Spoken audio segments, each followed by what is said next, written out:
Welcome to our weekly New Gambia platform, Civic Education and Global Issue Talk Show. So today is Sunday, April 3rd. Today we're going to be talking about inflation and the role of the government to reduce inflation. As you know, the price in the Gambia of goods are hiking. I mean, it is unprecedented. We are seeing a record, price hike, and people are not able to afford it. So it's even affecting, people's life in this Ramadan. So Ramadan Mubarak, by the way, to everyone. May we live to see many Ramadans, and may our sins and be forgiven. May our prayers and fasting be answered. So welcome. I have our panelists here. Alice. Welcome, Alice. Sam, welcome. And I'm your host here, Momodou Sawaneh. So who's gonna start with this important discussion today? This is affecting every aspect of our lives. Alice, anyway, I can try. I know Sam will say Alice. It puts me always in difficult topics. Anyway, thank you very much, Mr. Sawaneh. Thank you very much, Sam, for being here, and thank you very much, our audience. And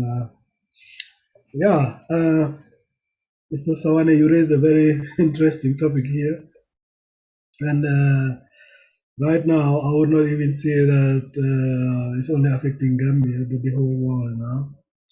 The whole world was suffering from the corona, and then now we are having, especially in the West now, also a war going on. And you could see that many countries are now suffering from this inflation. I mean, it seems to be also a pandemic throughout the world. Just because businesses are not going as usual, and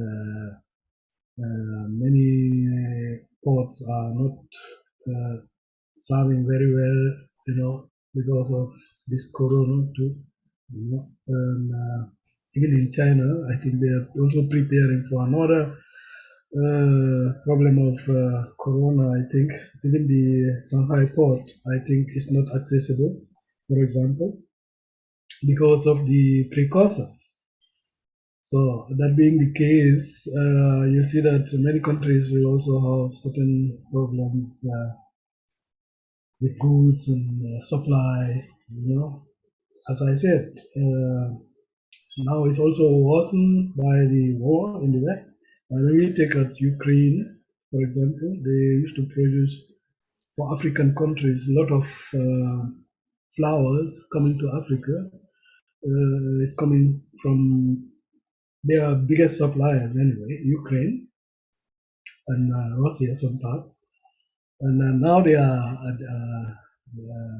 the war, and I think that is also going to affect our price of bread, for example, not only for the Gambia but other countries too. When we talk about inflation in Gambia, it's been independent from what I'm saying, because our problem is only worsened, but it was there before. And then came the corona, because we talk about the inflation. Before the corona was there, we talk about the inflation in the Gambia before the Western war started. It was seen to come, because when you do your liquidity forecast, what people do, I don't know whether they used to do it, then you can always see what is coming and what not. Not 100%, but you can feel it. But you call that liquidity forecast. We call it in German liquidity forecast. It's very simple, because you just take the results from this year and last year, and then you can see which way the direction is going. I think we need that also financially in our country, and I hope that the Minister of Finance is doing that to advise Barrow also where the CP is going. So when we talk about inflation, inflation comes from, I used to say, when our currency is devalued, then it's like you need a lot of dollars to buy something. So people are surprised now. Why? Why is it? The reason is we, especially Gambia, we have a lot of problems. Or we used to kill the dollars ourselves, the value of the dollars. Starting from the government taking too many loans, and these loans are going to be paid in foreign currency. That's number one. It is also something very serious for our currency to go down. So the next thing is we have a lot of people doing money laundering in Gambia, and nobody cares. It's also something that kills the dollars. We have also a lot of false money coming inside, circulating in the Gambia. I mean, for the people, it's good. Who are going to be millionaire out of it? It's good. But for the Gambian economy, it's catastrophic. For our dollars is a poison. I don't know whether Barrow knew that, whether he is advised already about these things, or the people who should advise him didn't even know about it. I don't know. But anyway, we knew that it was coming. Now, the next thing is when we import a lot of things, another killer for the dollars. Because when we import, we pay back in foreign currency again. You understand? All these goods coming to our ports, you ask them, they pay that in dollar, CFA, and I don't know. These business people pay that back in dollars, which is also going to devaluate our dollars. So then the next thing, we have the corruption, which is already there. It doesn't have directly something to do with it, but it's the biggest helper. Because all these things like money laundering, false money coming in and out, people breaking the bank, and the government cannot even find out who that was, or people bringing illegal things inside and try to make money out of it in dollars, that is all under corruption, and these things are also very deadly to currency. So either we try to do something in these points I said. Even biggest countries are trying to work against their inflation, like America. Joe Biden is trying to make sure that the price of oil in dollar come down. And that means the government cannot just sit there. You have to think. You have to screw certain or move certain gears. Like the American government, they want to bring down somehow because they know that the price of oil or benzene is getting high through the inflation. So they're trying to take out the reserves and make the price cheaper for the people, so that they will not realize how costly everything is. So being a government, it's your duty to try and take these topics I just said and try to see what you can do for the people. Or you try and see if people buy a lot of sugar, and sugar is very costly now. You can say, okay, then I'll try to help by giving the people who are importing sugar a certain amount so that they can sell the sugar to my people cheaper. So the government cannot go without investigation. You have to invest somewhere, and that is going to be from the government coffers. Anyhow, because if not, we're talking of inflation. It's going up every day, you know. And once it starts, it just goes and grow and grow and grow. Because if there is no control, I ordered a bag of rice. I bring it in the Gambia. I said, oh, okay, it's costing me too high, so I need my profit. You understand? So from there, I put a certain amount on it to get my profit. So the person buying the rice is also realizing that, you know, oh, last time I bought this for 1,000, now I'm paying 1,500. So I'm going to sell it also 1,600 so that I can have my profit. So things goes on. So if I go today and buy bread, the bread will cost me maybe 50% more. I say, wow, you know. So if I need bread every day, I check, okay, I cannot do that with my salary. So then the next thing is I ask my boss or go to borrow and say, look, I need more money. Because if not, I cannot survive with my family. Or I cannot afford that. You know? So if I buy that bread, for example, I also have a shop, somebody came to buy, somebody comes in to buy, then I make sure that I also try to get the money from him by increasing my prices. You understand? So if the person in the market selling tomatoes came to my shop and buy and realized, okay, that and that and that is very costly. With my prices at the market, I cannot afford it. So he'll also go back and try to increase every price on the tomatoes. You understand? That's why when inflation once starts, there must be a control somewhere, because if not, things are every day getting. That's why Gambians in this situation, nobody knows what is going on. You understand? Many people are thinking even that God is angry. You know? Because yeah, as usual, because they don't know the reason why and when, and nobody there to explain to the people, to the public, what is going on and what are the causes and what is the government going to take. Joe Biden is doing that also for the America, trying to help them somewhere.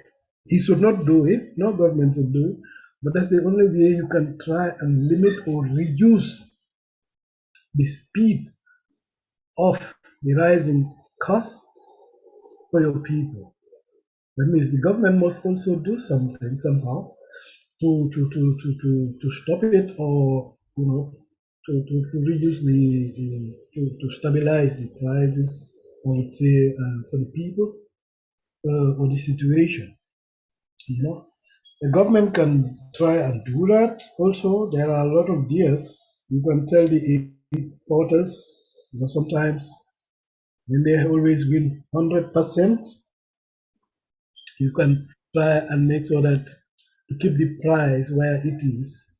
They should be ready to be satisfied also with 50% win, so that it's not given to the poor people. You understand?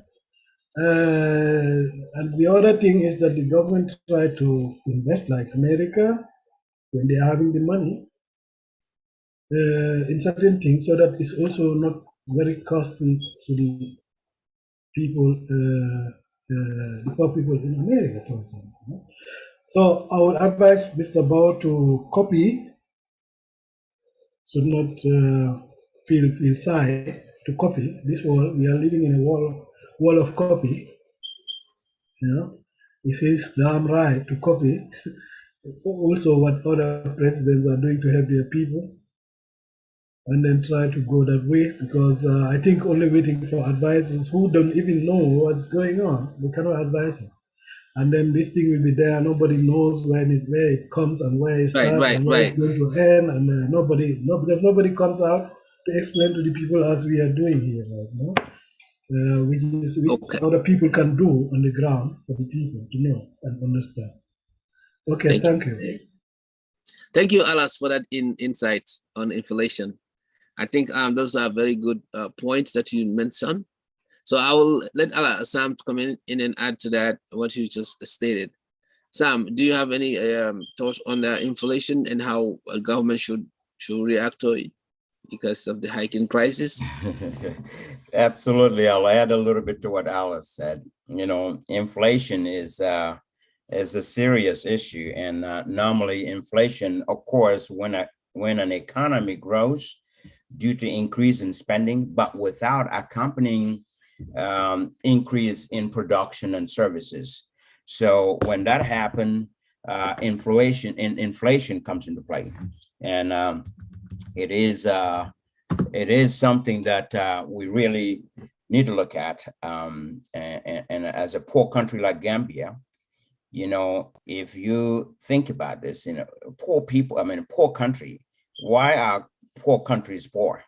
Well, there are some reasons why they are poor. You know, we can talk about corruption all day long. We will finish that. But part of the problem is they are poor because they don't have anything to offer to the global market.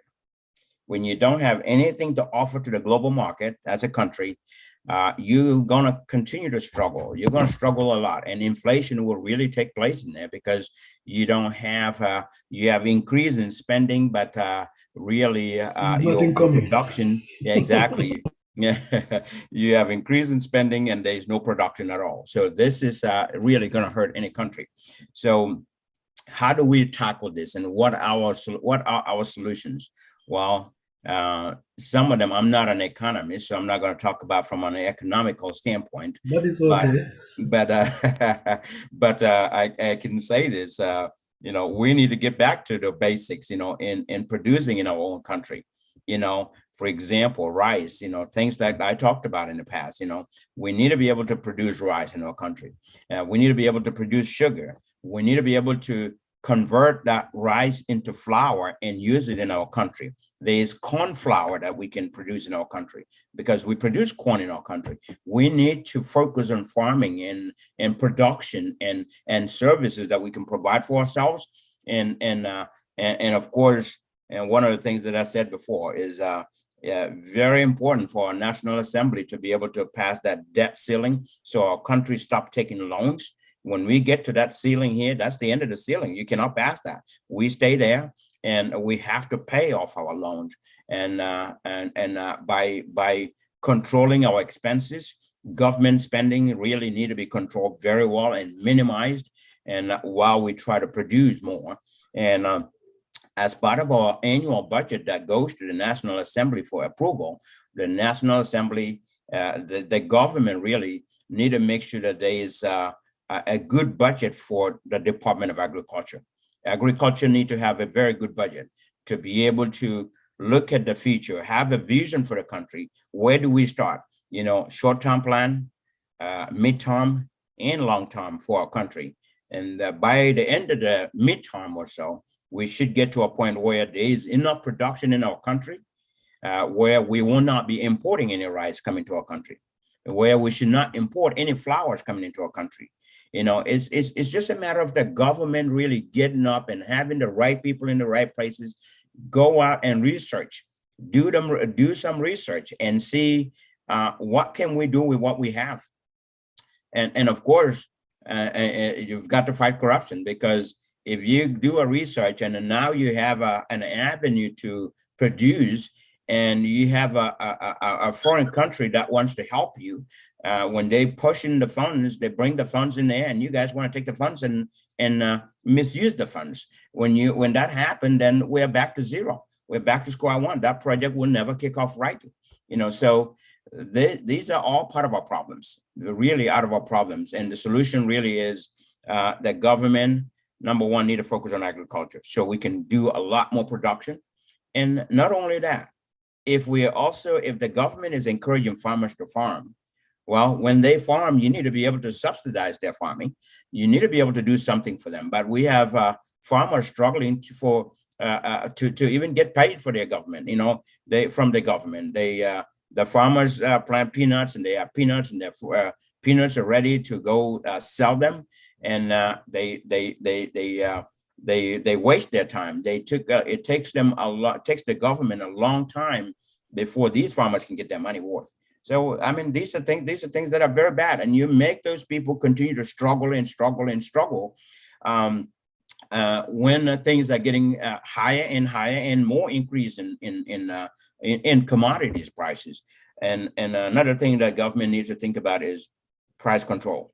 Because if we can produce our own rice in our country, and we can produce corn in our country, we can produce soy in our country, we can produce coos in our country, we should be able to convert these into other products like flour and be able to have all of those in the country. And when we have those, the government, I mean, I gave out, I released some audios just about a couple of days ago, like Saturday evening, actually.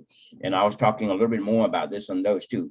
The government needs to think about reinventing the NTCs that we used to have back in the days during Jawara's time.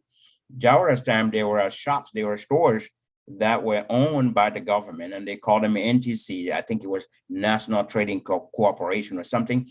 They will have rice and all the food commodities, pretty much rice, sugar, flour, cooking oil. I mean, the basics were all there.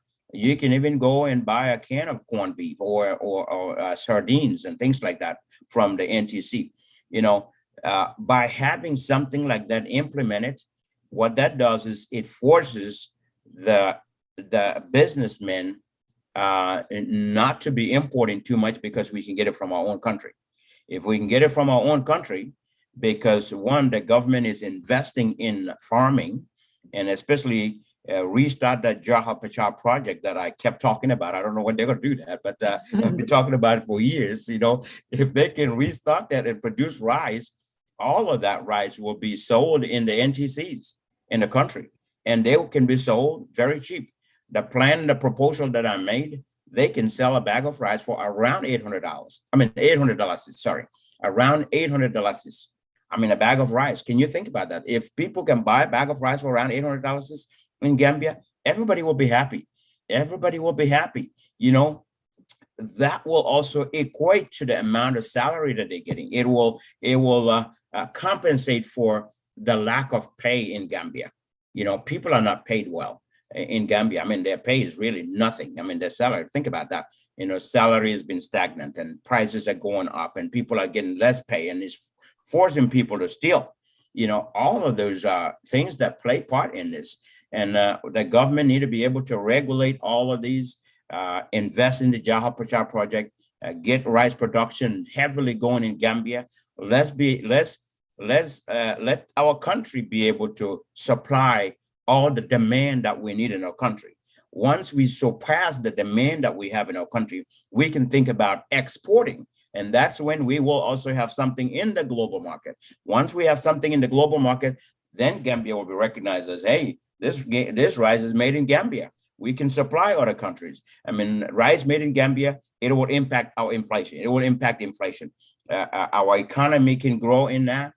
People can live within their income.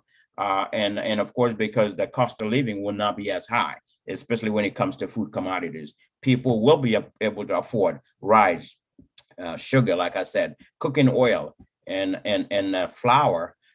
Those are things that the government can really import and bring them. They are duty-free and sell them in those NTCs at a lower rate.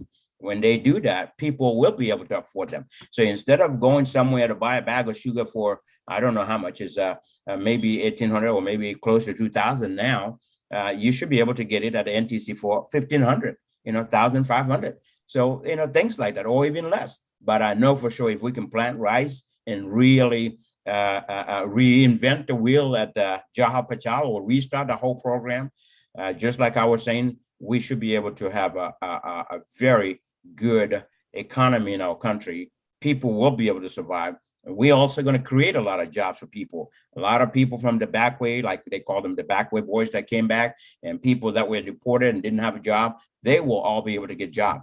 Men and women, not just men and women. And there will be incentives for people working there too. All of these will help boost the economy because, no government can hire everyone. Government cannot hire everyone. What they need to do is create opportunities and for people to get jobs and be paid well, but at the same time, Another thing they can do is to make it easier for Gambian entrepreneurs that want to come in and open businesses, allow them, private sector, allow them, give them license. Don't make them go through hoops to get to you. You know, don't make them go through a lot of up and down, back and forth, and up and down and back and forth before they can get a license. I mean, something that you should go and get it one day. Why is it taking that long? Why do you need to go see somebody to get your license? No, you don't need to do that. All you need is follow the legal way. There is an application, apply for your license, get your permit, let them go through the screening that they need to do to be able to approve your license. But it should not take people that long for them to be able to invest in our own country. So that one I can use a very civilized word. You can make a private payment to that person so that things can work quickly. I know those private payments need to stop. That's why we end up corrupting. I mean, it's the nicest way to express it. No money goes to anybody's pocket. You know, people need to be able to apply for a permit. I know, yeah? And that is our problem. You know, all what you've said, Sawaneh. I don't know. Can I say something to Sam? Yeah. Go ahead. All what you said is true. In fact, I used to say all the time, you know, especially with Jahari Pasha also. These are all things. It's not that Gambia is poor. Africa in general. They used to say that. Just that we don't know what we have. Because we're setting our eyes every time to the West. And they themselves, they are setting their eyes to our soil, to our resources. You know, because we cannot see it. We are working on it. And we don't know what to start with it. For them, they know what to start with it, but they don't have it. You understand? So unless Africans start to know what they have and what they can do with it, then Africa will be the richest continent in the world. You understand what I mean? Unless they know. Even if you take Gambia, why should we poor? Be poor? Why? Because we are having everything. Even if you talk about Jahali Pasha, when we are serious with it, you know what and how much Gambia can make just through that. You know, when we are serious, we can be one of even the biggest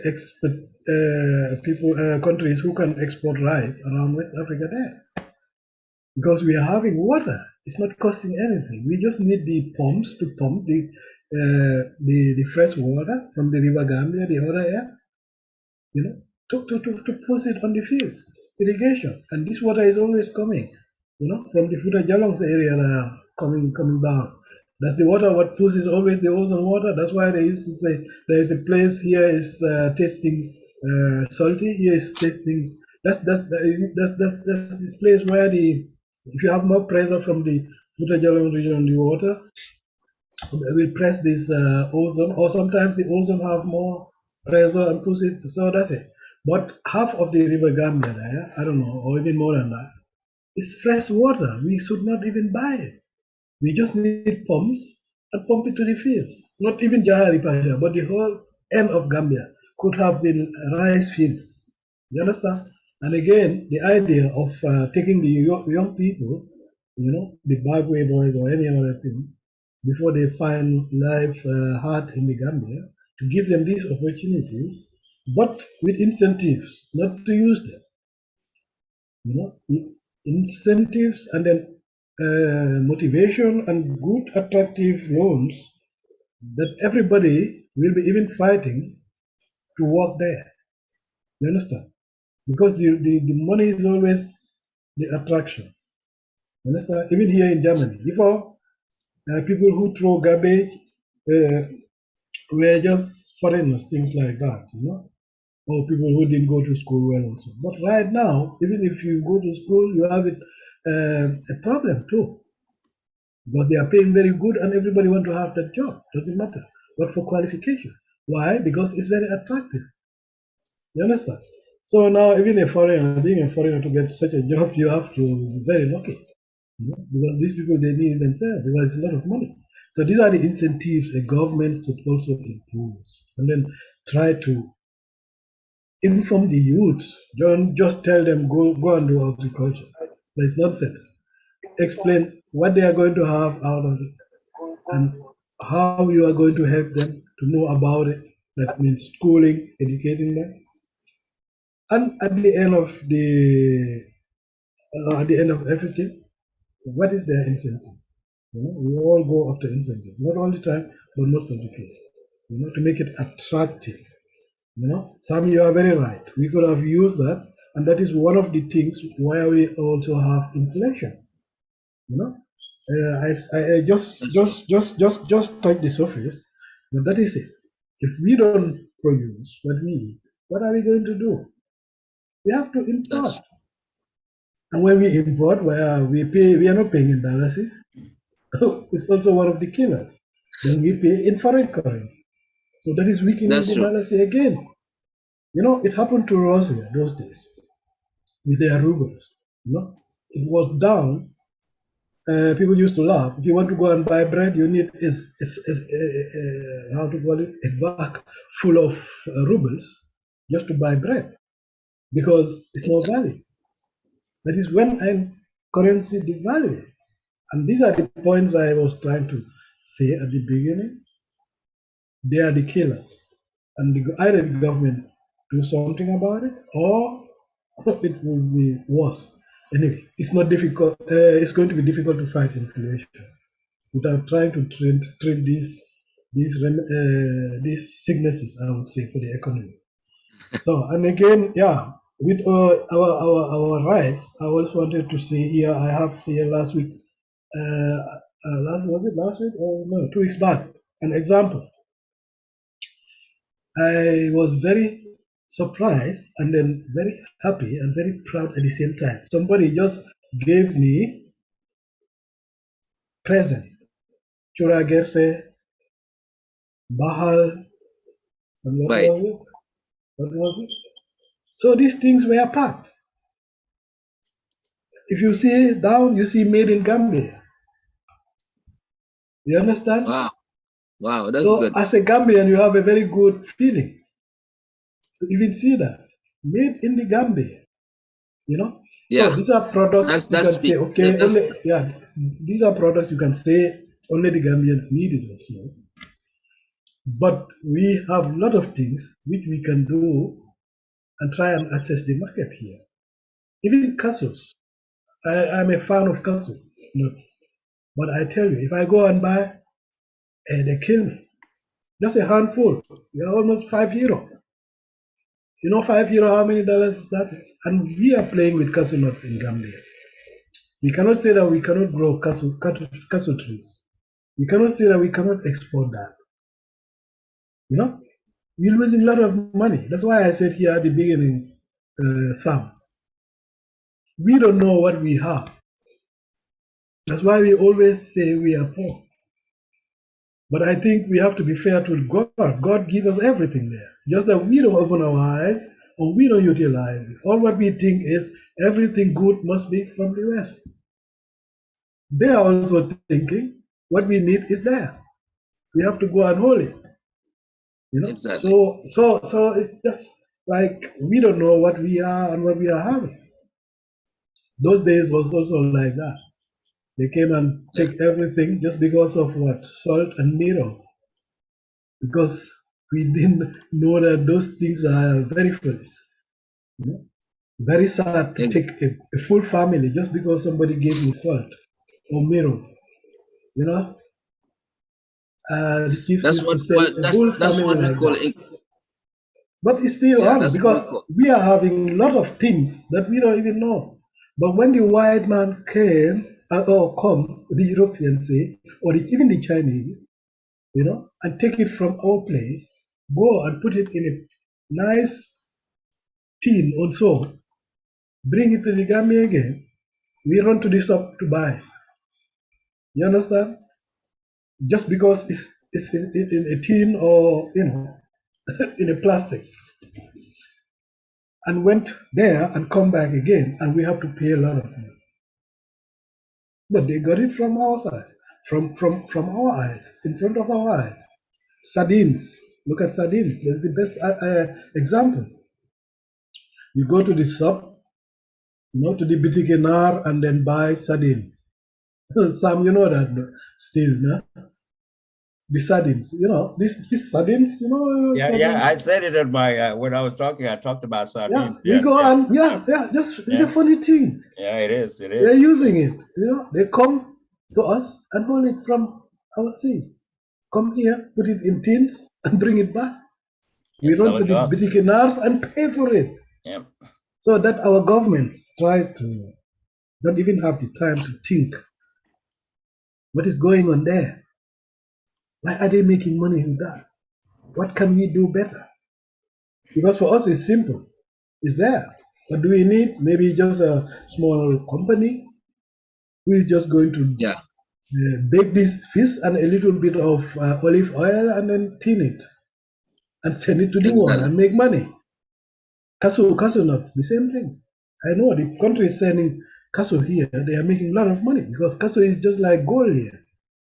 And we are having trees. If you go to Aboko those days, I could remember when I was going to St. Peter's Technical High School, if you go to Aboko, I think the whole street was full of cashews. So that is showing you that our land, our soil is very good for such trees. When we talk about palm oil, palm trees, the same thing. If you go to Asia, Indonesia, I don't know, these people are good producers of palm oil. You will see plantations, miles, all palm oil. They'll be cutting the old ones, planting the new seeds because they are producing. They are known. We did that our time with the palm oil in Sara also, as Sam said. On NTC.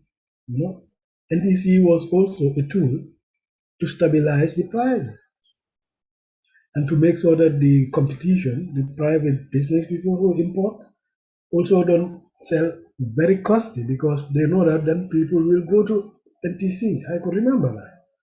And it was working. So if the government want to control the people, the prices, should also try to implement such things.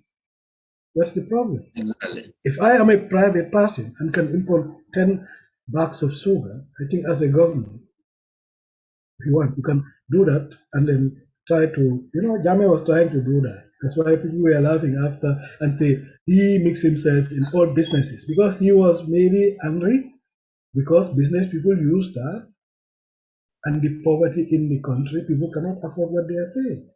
So he was trying to play that, not to eat for it, but to make sure that the competition is there for them.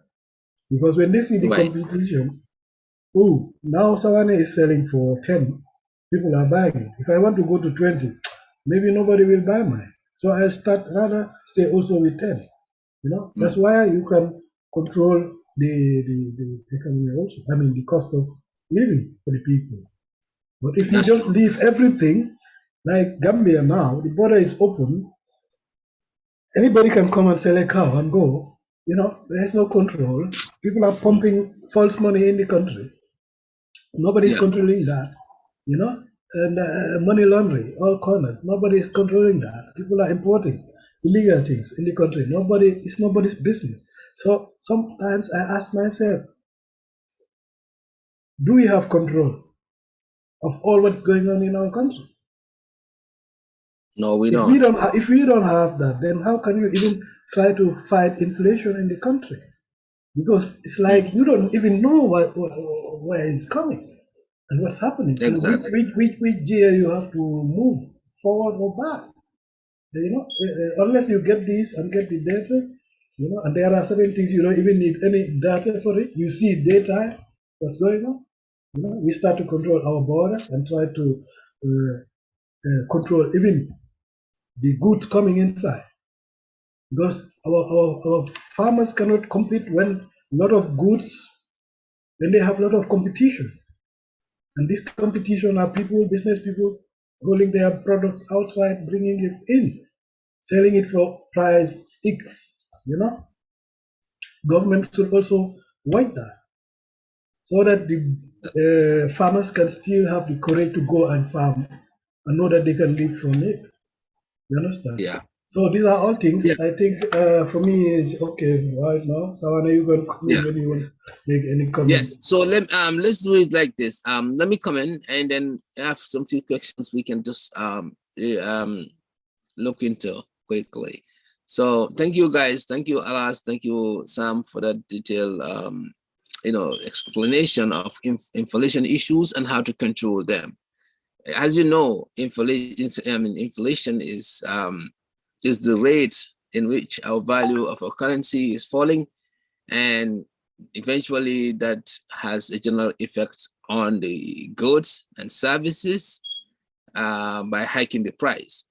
So that is the basic concept of inflation, and then the impact of inflation usually has on prices for energy, food, commodities, and goods and services, and the entire economy is affected.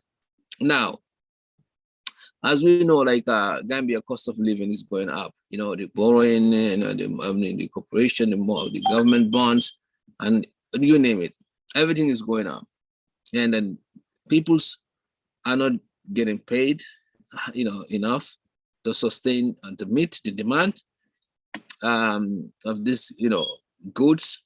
So in turn, people are suffering.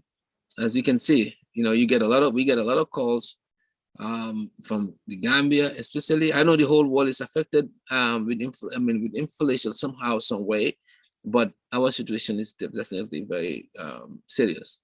And that's why it's important that we have this discussion, so the government could find realistic ways to mitigate the issue and move fast, because otherwise people would, cannot sustain it. Yeah. So for the part of the government, you guys have mentioned a lot of things. We need to be producing more. Yes, because the dollar amount, anytime we import because our country value is, our currency is devaluing. Anytime we import, the goods become more expensive. So once we started to produce using Jahari Pachar that Sam and Alice mentioned, and then, trying to find things that we can do ourselves that would probably cut down on the imports. And that's what would help us, also, when we start to export those things, then foreign currency will come in, and that would kind of push our currency up a little bit.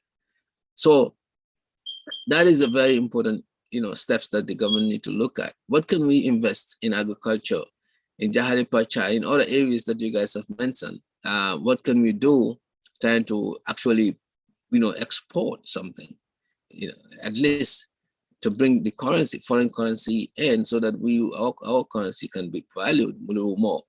But the more we have, imports, the more, our value goes down, because these goods are coming in, and then the charges are high, and then they're coming in, like for foreign currencies, when we have to pay them, it's kind of little, expensive on us. So again, it doesn't take a rocket scientist to analyze what we're talking about.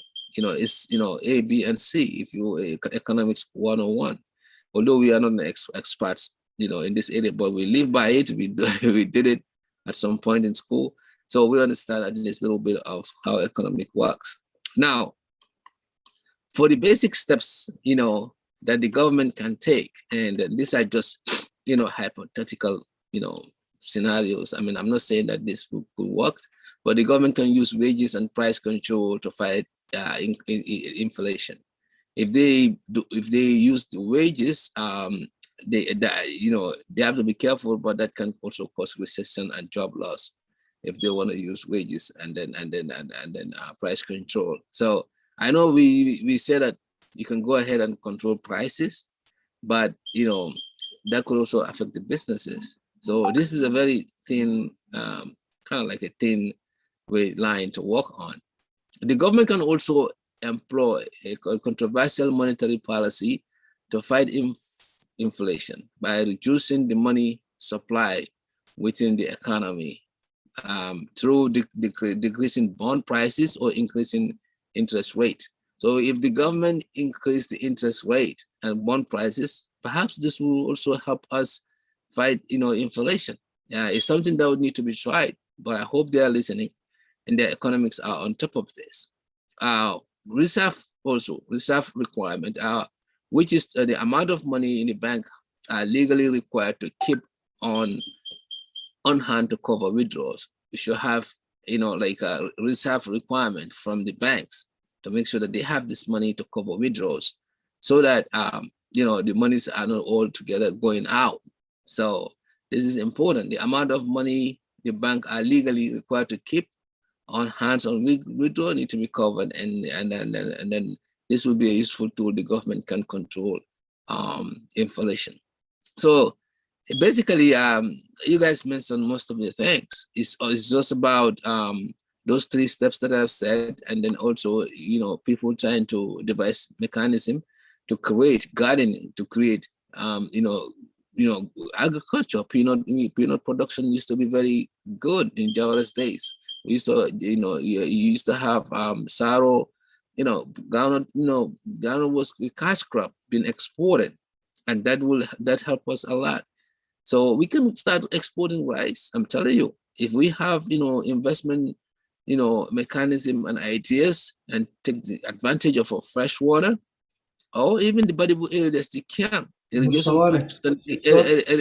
Irrigation pipes can be pulled all over, and people just have to know that we have to develop our country, the Gambia. We have to, our government should, encourage contracts. They should bring in, people who have the incentive to create employment. People who have the, employments that will be, generating a workforce within the country, so that we can make an impact outside world. We cannot just be employing everything. Like you said, we employ sardine, which is a fish that came from our own sea, been processed outside. It's only psychology. Why can't we get those fish and process it here and then send it outside?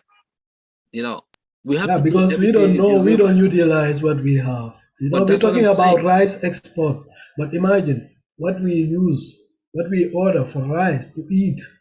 If we can produce that our own soil. Yeah, exactly. When I was young in Banibo, we used to have baramano. Baramano, we never bought rice, by the way. In the when I was growing up in Banibo, so I mean, my mom used to have buntungo. My grandmother buntungo that you can put me inside, and you won't even see my head, because that's how deep it is. The whole of the 1 year food supplies from the rice fields for all Kono, that's what we put there. And we never buy rice. We never bought rice. Never during those days. So what had happened?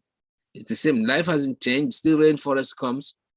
It's either, people are not taking initiative on themselves. Why are you gonna order rice? While during those days, we never order rice. For how many years I've been in Balibu? More than 10 years.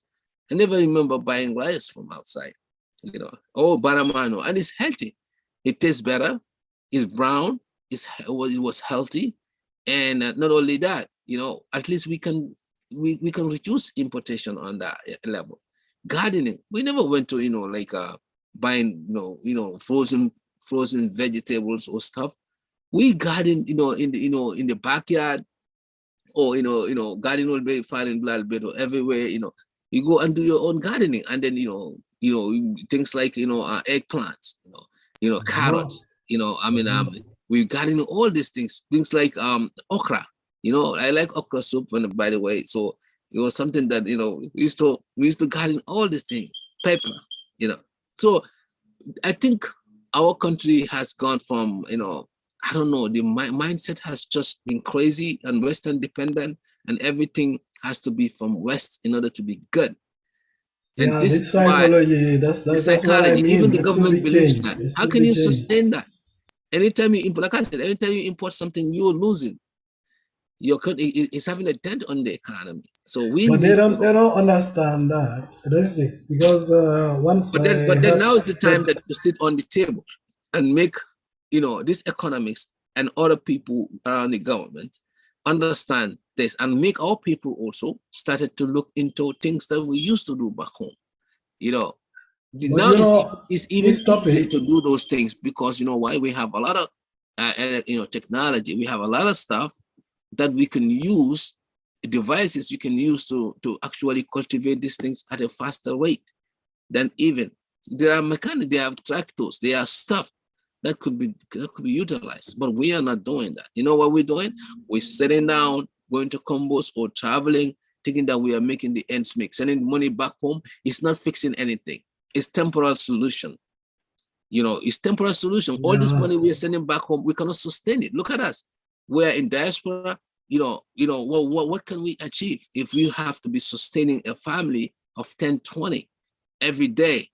You know, they have no mechanism to create anything on their own. And then you think that's sustainable. When you start having child, you started cutting down on us, then your family started getting upset. I'm better. Well, he says that can only be temporal. You cannot sustain that because family, your life changed. Now it's become a beef, you know. So this is the problem. You know, we have created ourselves some situation from the governmental level, from our societal level, from our parental level, from every level that cannot be sustained. We have to go back to the drawing board and do the things that we used to do in order to sustain things, and use technology, use the power of communication, and help us be self-sufficient and independent nation instead of borrowing, instead of looking at things coming out. Sawaneh, a very I'm gonna stop important here. point. I'm gonna stop here. You guys can, if you want to jump in, but as I just also want to wrap it together. I mean, a very important point is all what you said and sounds all true, and because we all saying that, doing that also for the better of the country, for the betterment of the country. I mean, even Mr. Barrow, I could remember once said that. I think it's also his concern that that we eat what we grow. But just saying it, and it's an intention, which is also very good because through that we can also reduce this inflation. But I used to say the plan and the structure to go there. That's what we always need because you have to plan it. We have a lot of young people there. You can start training them in that direction. I said it here the last time. Send some people to countries who are experts, for example, rice or any other product. Send one group for acute time and send another group for long time planning. They can spend 5 years there or so. Then the first group you train maybe for 3 months. You know already what to do. Buy the tractors, train them how to use them because they are going to train the people in the field. They also have to be fit in that, and how to go with certain crops, how to plant them, how to harvest them. You don't need to buy much machines at the beginning till the money starts to come. Because the first production you have to see, is it enough? Or 50% for the country and 50% export? Because the investment for the tractors, you would like to have it also back, because that is from the government cover. So that it's just like you giving yourself a loan for the production of other things. At the end, it's win, because then you can give the kids incentives to go to Jahari Pasha or make production and then try to stop and control the importing of any other goods competing with the crops, whatever they are trying to produce in the country. Make sure that such things will not go through from Senegal in the Gambia or Guinea-Bissau in the Gambia, because that is going to build a competition. If you look at Swiss, I think I told you in Switzerland, this example I got, I wanted to take meat from Germany there. I was allowed only to take 1 kilo with me. So they are also controlling and protecting their farmers. And this needs to be done also in Gambia. But unless we know what is coming in Gambia and what is going out, we need to know that. We need to, the idea from Barrow is okay. I support it 100%. That's what we all wish. But you cannot just start. Drammeh tried it also without advice. He just went and poured a lot of money, buy tractors and so they were in Gambia there. They couldn't produce what was invested. Why? Because there was no planning. People were not trained. You give that to farmers who don't even know how to use it. They leave it there and go and do their work with their hands again, as usual, because they know that. Yes. So if you come to help them, you have to also help them, train them, and show them everything before you just buy and leave it there and then you go. You see, by Drammeh at the end, he even tried to make his own because he knew that they couldn't use these vehicles or whatsoever, tractors. That's it. The idea from Barrow is good, but he needs all these things. We need a structure, we need a plan, you need a group and give them this key and tell them, look, this is your project, make sure that you move with it and work with the Minister of Agriculture. They train these boys, show them, even if they were not farmers before, you can train them. Gambians are smart, especially our young people, train them, everything. They'll understand it very quickly and give them incentives. Because if you say here is money at the end, I think I myself, I also go for it. That's what we all do. Huh? So I told you. Yeah, I think Alice, you made a point there, the education part of it, and then the people know how. People. Yeah, I know that it's not easy. Yeah, I know that it's not easy. They're kind of hopeless because they don't see a way. But if you demonstrate to them, you educate them, you give them a trial, and then they see that there is incentive, money is coming in. Probably people will start to work. That's it. Because when we are real, nobody is ready to do something, and at the end don't have anything out of it. You always look for the end result and what is coming out of it at the end. Even for the government, so also check on that. What I'm putting here for tractors, instruments, and causes, because all these are expensive and they are investitions coming at the end.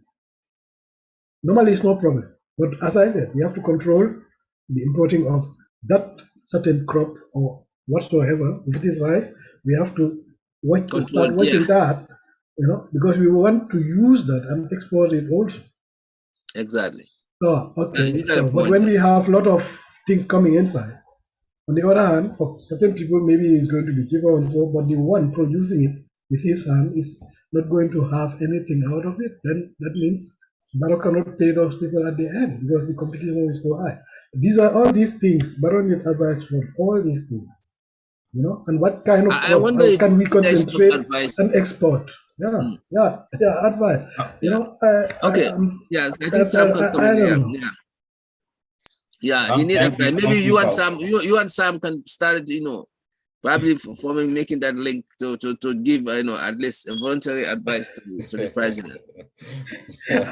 Sam is even laughing, You have the Minister of Agriculture and all these ministers. Barrow is having 25 advisors or more. So they can help him. The problem is we have the wrong people in the wrong places. That's it. That's the fact. Someone that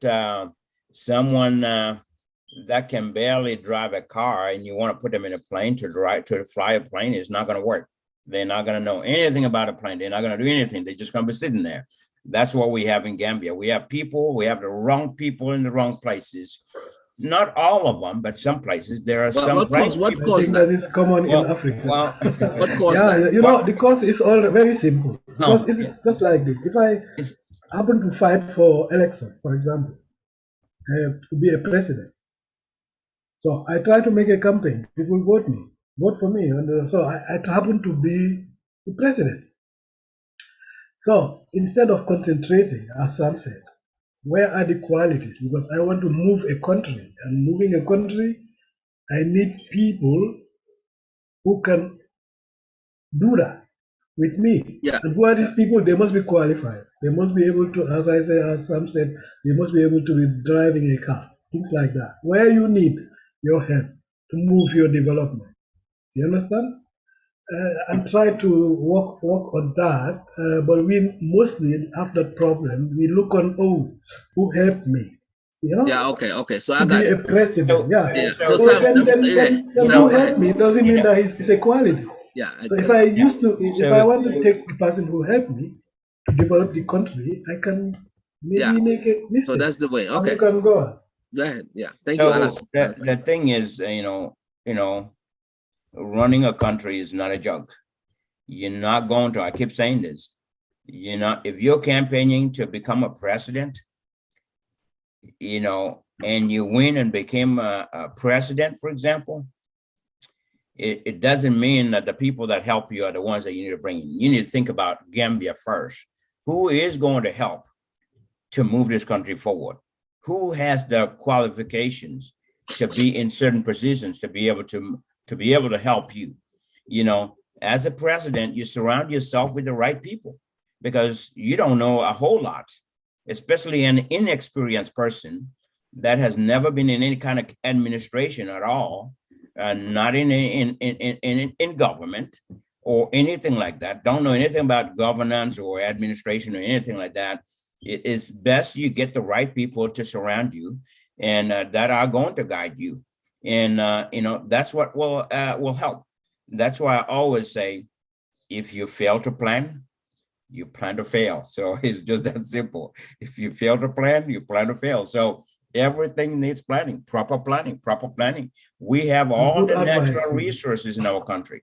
We have all the natural resources in our country to be able to sustain ourselves and not even taking loans, not be importing anything into our country, or very minimal stuff into our country.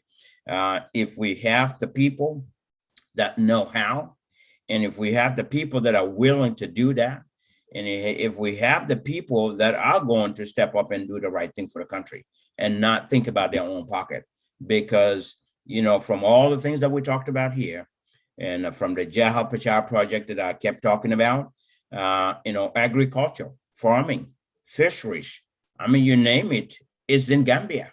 We can do it ourselves, but we don't have the right mindset, and we don't have the right leaders that are going to lead us to do that. And so therefore, it's not going to work. But those are the things that we need to do and change our mindset. The president needs to get the right people that can advise him to do this, and help the president identify people with those capabilities that he can bring into the government that will help him, and steer him in the right direction to really increase production and put more production, focus on production in our country. That will be very crucial, because if you think about it right now, the Chinese are taking our fish, they're taking away from us and making us hungry. The fish that they don't want to use, they dump them on our seaside and leave them there to die and smell and cause all of those environmental pollution in our country there. They are doing that. And, there is sand mining in our country. Can we use that? Why do we have individuals doing this for us? Individuals that are taking the money, they're mining sand in our country, exporting it to sell it on their own behalf and give us a chicken change. They're giving us chicken change. And that chicken change, do you know how much we get? I don't know. What do we know? What do we know? I mean, that is our property. Why is somebody Sam, let me give you one example. That chicken change, if there was a chicken change, for example, this situation, where we are, that things are getting costly, from that chicken chain, the government should have taken that and then try to put down, for example, the cost of sugar down, or rice, where this Ramadan many people need that daily, and invest on behalf of the Gambian people, so that they would not buy the bag of rice or bag of sugar very costly. You understand? It's the same thing what Joe Biden is doing now for you people in America to make sure that you don't realize the cost of benzene at the petrol stations by the government trying to release your reserves, and try to invest money so that you will not realize that the price is going very high. That's how you can fight inflation, but unless when Yeah. you have the But, money. So but from this chicken chain or what, I don't know what you are saying, the So government should have used that. But who knows where no, his no, own no. money is going. So here's my point. The Gambia is our country. Just like you come to my property at my home and you want to do something, then give me change out of my own stuff. No way. I should be the one in charge. I should take care of that. That's my property. That's our country, right? Normally. We should In not a let real anybody, we should not let anybody take anything from our country, go sell it and give us change. No, that is our property. That belongs to Gambia. Gambia should be the head. We should be the one taking care of that and sell it. If we have to sell anything, sell it and keep the money for ourselves. Don't let anybody get in there to do it for you. So these are all the things that's why you have ministers. Ministers that are responsible for all of these should be people that are knowledgeable. These should be people that should think like an entrepreneur. They should think that way. They should think, what can we do to bring wealth in our country? How can we grow our economy? How can we help the president do this? But if you don't have people like that, well, guess what? The wrong things will happen and things will be in the wrong hands and they will end up taking stuff and selling it back to us. That, to me, that's a simple word that I can call it stupidity. That is just like stupidity. You come to my place, I'm going to take your stuff. I'm going to turn around and either sell it back to you or I'm going to sell it somewhere and give you change. Why? That's mine. Things like that should not be happening. If it happened for 200 years back, you can say yes, but we are in the 21st century. We are in the 21st century. Yeah, because those days, why these people also got the families like Kunta Kinte and so very lightly those days. They were also sold by our chiefs, just because, as I said here, they came with mirrors. They never see a mirror before. For them was something very important. I don't know. and salt. The funniest thing, we can produce our own salt those days from our own beaches, because look at how salty we are. Even today, salt is produced from the Gambia, from the Gambian soil. But those days, our chiefs didn't know that. They thought that they are having everything in the world, what these people are giving them, and we are very friendly to them. And because of that, they could sell a whole family. They packed them to the ship and then to America. Just imagine. Today, you will say they were very stupid. That's why. Yeah. But on the other hand, when you ask yourself, we are in the 21st century. What is going on? Yep. Is it different? I don't see any big difference there. What happened in the past happened I don't in the see past any difference because our great grandparents were not educated. There are certain things that they didn't know. Now we cannot say that. Like you said, we're in the 21st century.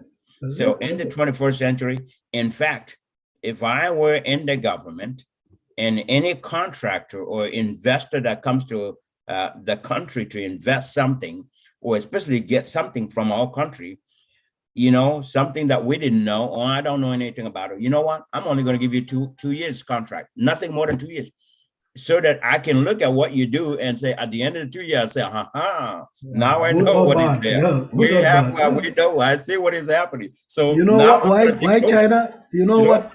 Exactly, that's what China is doing all the time. That's why they are at the top now. Yeah. If you many companies, even from here, many companies, they roast there. They tell them, okay, come, I give you place. So, but in the contract, you are going to work with 50% of the people from our people. You understand? Such agreements they did to a lot of companies. Yeah. So these people who are from there, they work with them, and they also look. If I say spion, it's too hard, but they could see what Mr. Sawaneh is doing. and they could learn automatically, so that when that company is out, they can still produce themselves. You know? Yeah. Some, So yeah, that's it. it all comes And down that to helped we them have the enormously. wrong people in the wrong places that are helped them. not thinking and looking at Yeah, the because future they and think of having a their vision for a country. country. So that's why we are where we are. Yeah, So, because they were So thinking in other of how words, to we are bring their saying, economy. in other words, we are saying that the problem lies within leadership and within our personal, within our confinement of our personal responsibilities. it's leadership, because leaders should know better. They should do Yeah, all but the we are research. They having should do all the planning. They should do all the recruiting to get the right people in the right places. So if a country doesn't go right, it's the leader, not the people. I mean, the people are there, they take part of it, but the people elect leaders and put them in place to run the country for us. If they can't steer the country in the right direction. So do you think that the people have responsibility to also tell, I mean, like hold the government accountable? Absolutely. And then make the government, force the government and leaders to follow certain path and certain. Absolutely, people have that power, but one, with their vote. That's why they elect the president, put them in there. And not only that, they can bring bills to the National Assembly. Right, that's where I'm going next. Not only that, they also elect National Assembly members to go represent them and hold the government accountable. Exactly. So if the National Assembly is not holding the government accountable, they're not doing their job. If the government is not doing their job, then that's where the people take it up to themselves during next election. Don't vote for this person. You voted for them before, you gave them a chance and an opportunity to do something good for the country. If they don't give them their vote again. That's it. You don't give them your vote again. And not only that, people can also support private bills, right? Yes, all of those can happen. But again, that comes down to the National Assembly. That's why I said same thing with the National Assembly. Right. We have National Assembly members that go to National Assembly, and for the past 5 years that they've been there, I don't know a lot of them. I don't know them at all, actually. I hear the names. I don't know anybody in person, just that see them and hear the names. But now, I may know one or two people in person, but I may as well have to think about that again. But the point is, what have they done in the last 5 years? Because part of their job is to pass very good budget for our country. Look at the State House budget. Is that a good budget? Absolutely not. That's way too much money going to the State House when the healthcare is suffering, education department is suffering, agriculture is suffering. All right, so I'll move from there. Now, the other part of their job is to pass good laws, make good laws for our country, remove bad laws. We're still operating on the 1997 Constitution. What have they done? What have they done? So if I were a voter in the Gambia, I wouldn't be voting for them again. The same people? No, I will look for more competent people and vote for those people that are going to make a difference, and watch them go in there and make a difference. If they don't give them their vote. Don't give them your vote, because it's important to make change. People have that right. That is their fundamental and constitutional right to vote. Now, if you vote for the right people. Don't vote for someone that's already been there for 5 years and done nothing but sleeping or nothing. Sam, I didn't wanted to say something, but I think through that I just have to say something. I said here the last time too, we can only change the Gambia when we once know. We can take years, maybe. When the Gambians once know what is the use of their voting card and the power of their voting card. But if that's not working, Alice, if we are not there, if that's not working, you should not be surprised. Another way. Yeah. If we are not there, you should not be surprised that we cannot change anything, because the people should first know what they can change with their voting cards and the use of it, which is very important. I think they Many know. Gambians Now, don't know. No, they don't know. They don't know. no, the Because problem if you is see their how things voting work, cards we are also know. been stolen. They get stolen from them through corruption, through somebody coming and buying their voting cards. This is the situation, by giving them gifts, by giving them carrero, by giving them stuff, so that they can vote But I don't I don't believe in that either, because if that There is should be done, maybe education and about ongoing 100 education to people. the public about that. For example, Mr. Sawaneh, even if you are right, let's say it's just about 100 people. So, and we are talking here about how many millions. So that doesn't affect that. Only we should, as a whole, understand the use, and these are things we should not even tell them or school the people who don't know it. That we have a lot of parties, we have a lot of leaders from parties, and it's their responsibility. I think They are Alas the teachers to and teach the Sam, people. I Look, think this voting card, to be neutral, not to tell them anything so that they vote for you, but to be fair as a Gambian, tell them the use of this thing in your hand is to do this and that and that and that. Not to tell them the use of it is just to vote for me. That person is just going to know that and nothing more. That's why I say it's the responsibility for everybody to inform Gambians. Exactly. I think Sam is right. The leader has a bulk of responsibility, but the country people should now get up and say, this is what we want. And then there should be movements. This is not about fighting or doing illegal stuff. This is building a movement, a mindset. How many educated folks we have in the Gambia, including all of us here?